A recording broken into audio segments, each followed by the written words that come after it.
আমাদের যখন অপরিচিত কেউ ফোন করে বিরক্ত করে তখন না হয় তাকে ব্লক করে সমস্যাটি সমাধান করলাম, কিন্তু ঝামেলাটা বাজে তখন যখন পরিচিত কেউ ফোন করে বিরক্ত করে তখন কিন্তু তাকে সহজেই ব্লক করা যায় না। সে হয়তো বুঝে ফেলবে বা কষ্ট পাবে এই ভেবে। তো আপনার পরিচিত সেই ব্যক্তিকে ব্লক না করে এই সেটিংসটি করে রাখুন, তাহলে কিন্তু সে বুঝতেও পারবে না তাকে আপনি ব্লক করে রেখেছেন। তো চলুন আপনাদের সেই সিক্রেট সেটিংসটি দেখিয়ে দিচ্ছি।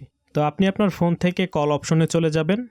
তারপর যে পরিচিত ব্যক্তি আপনাকে কল করে বিরক্ত করে তার নাম্বার প্রোফাইলে ক্লিক করবেন। তারপর একটু স্ক্রল করে নিচে চলে যাবেন। তো দেখুন এখানে একটা অপশন পেয়ে যাবেন ডাইভার্ট টু ভয়েস মেইল। এটাতে জাস্ট ক্লিক করে রেখে দিবেন। জাস্ট এই সেটিংসটি করে রাখবেন, তাহলে আপনাকে এই ব্যক্তি কল করলে আপনার কাছে কোনো কল আসবে না, আর সে বুঝতেও পারবে না যে আপনি তার কলটি ইগনোর মুড করে রেখে দিয়েছেন। এবং সে যদি আপনার ফোন চেক করে তাহলে কিন্তু ব্লক করাও দেখবে না। তো পরিচিত কেউ ফোন করে বিরক্ত করলে জাস্ট এই সেটিংসটি অন করে রেখে দিন। আবার যদি চান যে সে কল দিতে পারবে তাহলে আবার প্রোফাইলে ক্লিক করবেন। তারপর এখান থেকে এই যে don't route to voice mail এটাতে ক্লিক করে দিলেই এরপর থেকে কিন্তু সে কল করতে পারবে এবং আপনার কাছে কল আসবে।